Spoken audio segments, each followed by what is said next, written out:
ओम श्री गणेशाय नमः। आप सभी को गणेश चतुर्थी की हार्दिक शुभकामनाएं। आज सुनिए चौथ माता की पावन कथा।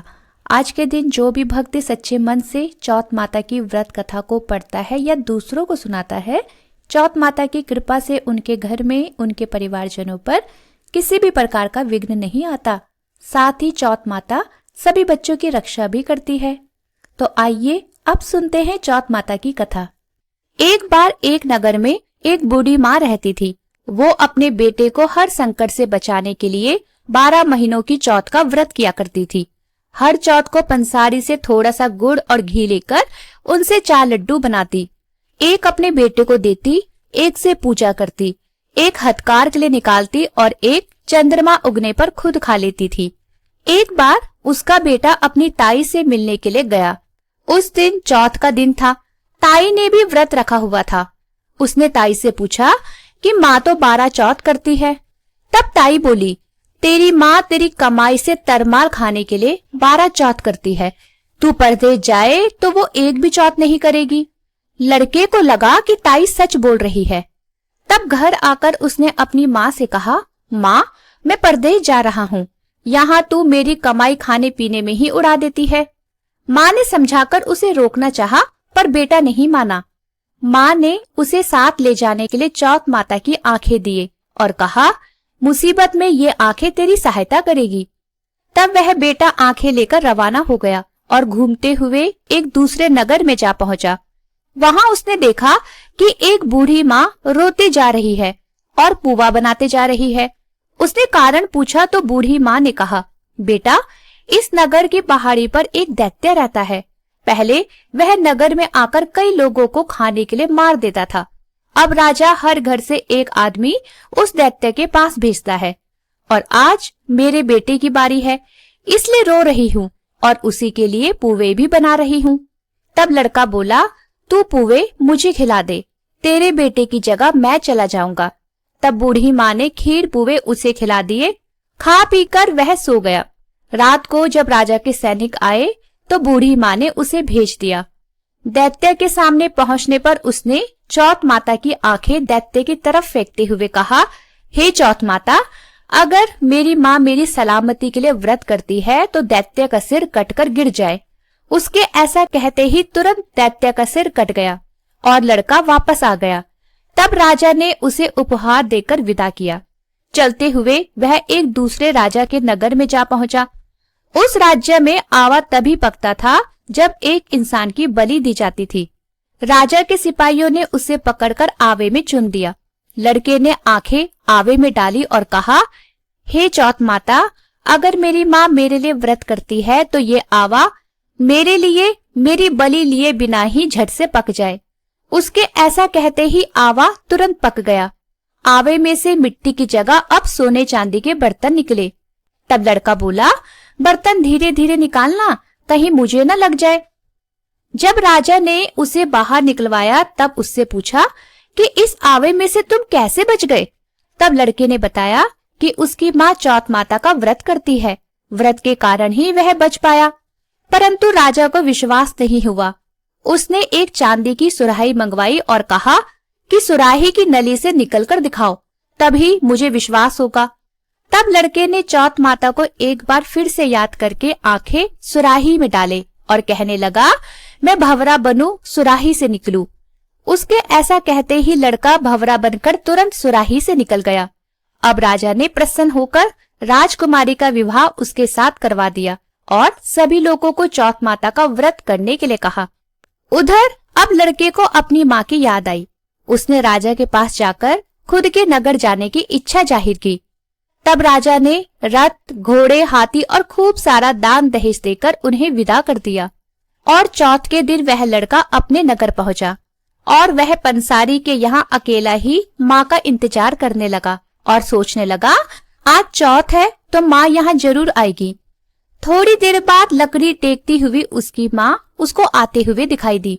तब बेटा माँ के चरणों में गिर पड़ा और कहने लगा, माँ मैं तेरा बेटा हूँ, मुझे माफ कर दो। माँ ने उसे उठाकर अपने गले से लगा लिया। अब तो लोग चौथ माता की जय जयकार करने लगे। उस नगर के अब सभी लोग चौथ माता का व्रत करने लगे। हे चौथ माता, जैसे आपने बूढ़ी माँ और उसके बेटे की सहायता की, वैसे ही हम सभी की करना। कहानी कहने और सुनने वाले पर भी कृपा करना। प्रेम से बोलिए चौथ माता की जय। अब सुनिए चौथ माता की दूसरी कथा। पौराणिक कथा के अनुसार एक बार एक सेठ सेठानी थे। उनका एक बेटा और बहू भी थे। बहू सबको भोजन कराकर फिर स्वयं भोजन किया करती। उनकी एक पड़ोसन भी थी जो ऐसी थी कि रोज पूछती कि बहू आज क्या बनाया खाया, तो बहू कहती ठंडो बासी। एक दिन पति ने उसकी कही हुई ये बात सुन ली। तब पति सोचने लगा कि वो तो रोज ताजा और गर्म खाना खाती है, तो फिर ऐसा क्यों कहती है। तो उसके पति ने ऐसा सुनकर विचार किया कि आज तो घर में पकवान बनाए जाए, फिर देखते हैं कि मेरी पत्नी पड़ोसन से क्या कहती है। तब उसने अपनी पत्नी से कहकर तरह तरह के पकवान बनाए और घर के सभी लोगों ने एक साथ बैठकर भोजन किया। भोजन करने के बाद उस दिन भी पड़ोसन ने पूछा कि बहू आज क्या बनाया खाया, तो बहू पहले की ही तरह कहने लगी ठंडो बासी खाया। तब सेठ के लड़के ने सोचा हो ना हो कोई तो बात जरूर है जिससे मेरी पत्नी रोज ऐसा ही कहती है। तो उसने अपनी पत्नी से पूछा कि तुम रोज पड़ोसन को ठंडो बासी खाया ऐसा क्यों कहती हो, जबकि हम सब ने तो आज बैठकर कई तरह तरह के पकवान खाए। तो उसकी पत्नी कहने लगी हम सब जो खा रहे हैं वो हमारे बाप दादाओं की कमाई है। जिस दिन आप कमा कर लाओगे उस दिन मैं समझूंगी कि हम ताजा भोजन कर रहे हैं। अब एक दिन लड़के ने अपनी माँ से कहा कि माँ मैं एक बड़े शहर में कमाने के लिए जा रहा हूँ। तब माँ बोली बेटा हमारे पास तो इतना धन है कि खाए नहीं खाए जाएगा। लेकिन माँ के मना करने पर भी बेटे ने खुद कमाने का दृढ़ निश्चय कर लिया। जाते समय वह अपनी पत्नी से कहने लगा कि मैं जब तक कमाकर बहुत सारा धन लेकर न लौट कर आ जाऊं, तुम तब तक चूल्हे की आग बुझने मत देना। एक दिन चूल्हे की आग बुझ गई और पत्नी मन ही मन घबराने लगी कि कहीं मेरे पति पर तो कोई संकट नहीं आन पड़ा। जल्दी से पड़ोस में से आग लाकर चूल्हे में रख दूं, ऐसा मन में सोचकर वह पड़ोस में गई। वहां पड़ोसन चौथ माता का व्रत और पूजन कर रही थी, इसलिए पड़ोसन ने कहा थोड़ी देर में आकर आग ले जाना। तब बहू ने पड़ोसन से पूछा कि आप चौथ का ये व्रत क्यों करती हो, इससे क्या फल मिलता है।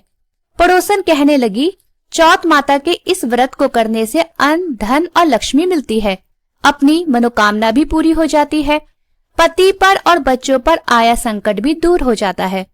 पड़ोसन से व्रत की सारी विधि पूछकर कथा के बारे में जानकर अब बहू ने भी अगली बार से चौथ माता का व्रत करना शुरू कर दिया।